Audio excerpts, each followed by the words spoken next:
Hello students. Today topic is alloys. Alloy means what? When two or more metals they form a substance, we call it as an alloy. So the definition for an alloy is a homogeneous mixture of two or more metals or of one or more metals with a certain non-metallic elements. That means when a mixture of two metals are one metal with another one non-metal. See, in day-to-day life, we are using many substances. That is in cooking vessels, that is stainless steel. They are having a composition of iron as well as carbon. So here iron is acting as a metal and carbon is a non-metal. So it is a mixing of one metal with one non-metal to form a homogeneous mixture. Then similarly for that is jewelry in gold, that is gold ornaments, it contains gold as well as copper. So maximum percentage is gold and a little amount is copper. So both are metals. So an alloy means the mixing up of two metals or two or more metal, not only two or more metals are with with one metal with one non-metallic elements. So it forms a homogeneous mixture of two or more metals or of one or more metals with a certain non-metallic elements. The properties of alloys are often different from those of its components. That is, pure gold is too soft to be used. That's why it is alloyed with copper to enhance its strength and utility. Next, amalgam. Amalgam means what? That is, any metals like that is iron, gold, copper, zinc, sodium, many metals are there. That metal when combined with mercury is also a metal, but it is looking like a liquid in nature because its melting point at room temperature is very low. That's why it exists as a liquid state. So an amalgam is an alloy of mercury with another metal. These alloys are formed through metallic bonding with the electrostatic force of attraction between the electrons and the positively charged metal ions. How the combination, how the force, how these alloys are formed through the metallic bonding only. What is metallic bonding? Between the attraction, that is the electrostatic force of attraction between the electrons and the protons of the metal ions. So the best example for amalgam is silver tin amalgam for dental filling, for filling up of the cavities as well as and then holes which will be filled by the amalgam, that is called as silver tin amalgam. Silver, the symbol is Ag. Tin symbol is Sn. So Ag-Sn amalgam is used for filling dental cavities. So this is amalgam. An amalgam is an alloy of mercury with another metal. Next, what is the reason for alloying? So why we have to alloying such substances? So to modify the appearance and color. So without alloying means we know there is mixing up of. Suppose if we are directly use the gold metal means it is easily breakable one. So it is very soft in nature. So that's why to modify the appearance and color, to modify the chemical activity, that means to modify means to increase its chemical activity, to lower the melting point, to increase the hardness and tensile strength, and to increase the resistance to electricity. That is suppose for getting shocking. So if you alloying means it will be reduced. So to modify the appearance and color, to modify the chemical activity, to lower the melting point, to increase the hardness and tensile strength, to increase the resistance to electricity.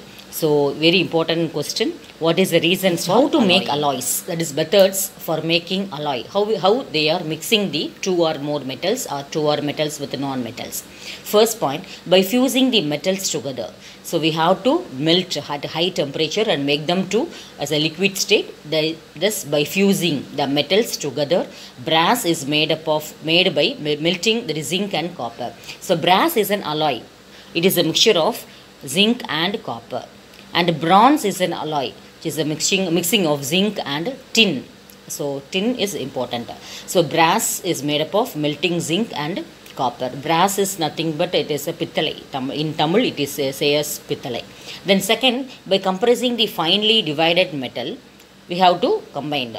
That is by compressing finely divided metals. That means the metals may be make them into powder. That is an high compressing pressure. So we have to make them into alloy. Example, wood metal, That is, what is wood metal? It is an alloy of lead, tin, bismuth and cadmium powder. Is an fusible alloy. Very, very important. One more question. What is wood metal means? It is an alloy of lead, tin, bismuth and cadmium. All are metals only. So it is a fusible alloy. Next, alloys as solid solutions. That is solid, that is mixed with like that. So we know solution means it is a mixing of solute and solvent. It is called a solution. Here alloys as solid solution means it can be considered as solid solutions in which metal with high concentration is solvent and other metal is a solute. For example, if you take brass, brass is a solid solution of zinc in copper. So zinc is solute, that is very little amount, and the copper percentage is maximum, that is solvent. So which substance we have to take in lesser amount is called a solute and a larger amount is called a solvent. So zinc in copper is an example. It is an alloy of brass. Next, types of alloys. There are two types of alloys based upon the presence of iron or absence of iron. If the alloys which contains iron as a major component, we call it as a ferrous alloys. Non-ferrous alloys means the alloys do not contain iron as a major component. It's called as non-ferrous alloys. So types of alloys, there are two types. One is ferrous alloys and the second one is non-ferrous, because iron, other name for iron is ferrous. So based on the presence of absence of iron, alloys can be classified into ferrous alloys. Contain iron as a major component. A few examples of ferrous alloys are stainless steel, nickel steel, etc. Non-ferrous alloys means these alloys do not contain iron as a major component. For example, aluminium alloy, copper alloy. Now we are coming under copper alloys. That is non-ferrous alloys. Non-ferrous alloys, that is brass, bronze. Brass, it is a copper, it is a mixing of copper and zinc. Electrical fittings, metal, decorative items, hardware, its uses is. Then bronze, copper and tin, it is used for making statues, coins, bells and gongs. Aluminium alloys, that is also comes under non-ferrous alloys. Duralumine, aluminium, magnesium, manganese and copper. Very, very, very important. One more question. What is duralumine? What is its use? Suppose question may ask. It is a mixing of aluminium, magnesium, manganese and copper. It is used in aircraft industries because of the light weight and high tensile strength and the resistance corrosion. That is thuru pudikadu. That's why it is called as used in aircraft industries and also for making pressure cookers. Then magnesium, that is aluminium and magnesium, it is also used for aircraft industries as well as scientific instruments, that is scissors, blades, then knife for preparing, that is called scientific instruments. Then iron alloys, stainless steel, iron, carbon, nickel, chromium. It is used for utensils, cutlery and automobile. Cutlery means cutting tools, automobile parts. Nickel steel, Fe, that is iron, carbon, nickel. It is used for cables and aircraft parts as well as in propellers. So these are the uses of ferrous and non-ferrous alloys. So non-ferrous alloys means it comes in a copper alloy and aluminium. The next topic is corrosion. Corrosion means corrosion is different from rusting. Rusting na turu pudikirdu. Corrosion means and slow with in the presence of air, moisture, atmospheric humidity. So due to that, the metal will be slowly degrade. That means slowly alinju poradhukku per da enna corrosion. So it is a gradual destruction of metals by the chemical or electrochemical reaction with the environment. So corrosion, what is corrosion is very, very important. It is a gradual destruction, not suddenly. It is a gradual, that is slow process. Gradual destruction of metals by chemical or electrochemical reactions with the environment. It is a natural process in which metal is converted into metal oxide or hydroxide or sulfide so that it loses its metallic character. Next, rusting. Rusting is different from corrosion. So rust means mainly iron. Rust is chemically known as hydrated ferric oxide. Its chemical name is hydrated ferric oxide. Its formula we already saw in the chemical properties of iron. So same. So Fe2O3.XH2O. Ferric oxide, that is hydrated means water adding. Rusting results in the formation of scaling reddish brown hydrated ferric oxide on the surface of the iron and iron containing materials. Next, types of corrosion. There are two types of corrosion. One is dry corrosion and the second one is wet corrosion. Dry corrosion means that is dry. With the absence of moisture, it is slowly corroded with the help of chemical. So the corrosive action in the absence of moisture is called dry corrosion. It is a process of chemical attack May underline this very important point. It is due to the chemical attack only, not by the moisture. It is the process of chemical attack on a metal by corrosive liquid or gases such as oxygen, nitrogen, sulfur dioxide, H2S, etc.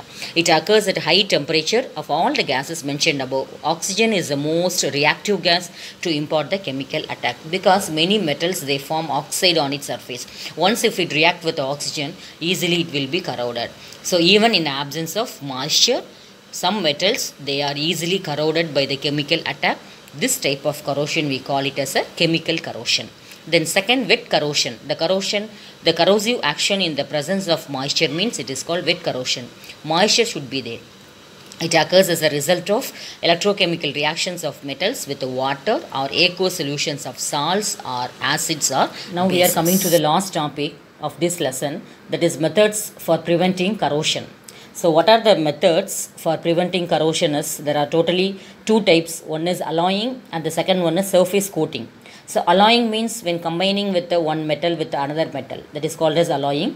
The metals which can be alloyed to prevent the process of corrosion. So in order to prevent the corrosion only, we are alloying the metals. For example, stainless steel. Suppose if you are directly using the iron, it is easily getting corroded. That's why it is mixed with the carbon. So iron plus carbon, then only we get a stainless steel. Then second type of methods for preventing the corrosion is surface coating. So surface coating means if any metal, if you are using, like for example copper, so it is easily getting corroded. And also similarly iron tools or household items, if you are directly using the iron, means it is easily getting corroded. That's why we are coating with some oils, some paints for our zinc coating, etc. So now we are going to see that topic only, that is surface coating. It involves the application of protective coating over the metal. So what are the various process for surface coating is, one is galvanization, and second one is electroplating, third one is anodizing, and the fourth one is cathodic protection. So what is galvanization? Is a very important 2-mark question. So in this process of coating, if zinc is coated over the iron sheets by the help of electric current, that is called electroplating, otherwise we call it as a galvanization.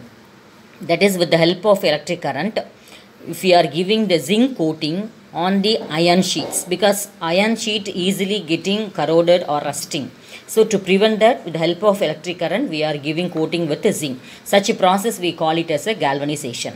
Then second is electroplating. Here also by passing, here not mentioning any type of metal, just passing off with the help of electric current, one metal is coated with another metal. We call it as a electroplating. Then anodizing means there is an electrochemical process which converts the metal surface into decorative, durable and corrosion resistant. That is mainly aluminum is widely used for the anoding purpose. Then last one is cathodic protection. It is a method of controlling the corrosion of a metal surface. Protected is coated with a metal which is easily corrodable. That is any type of metals only. That is cathode. The easily corrodable metal is called a sacrificial method. Suppose if any metal which is very cheap in nature and which will helps to protect the very costly metals, means such type of protection, that is called sacrificial metal, to prevent, that is called cathodic protection. So far children, we in today's class we saw about alloys, what are amalgam and what are the reasons for alloying, and methods for making alloys, types of alloys and corrosion and the types of corrosions, and how we can prevent the corrosions. Thank you.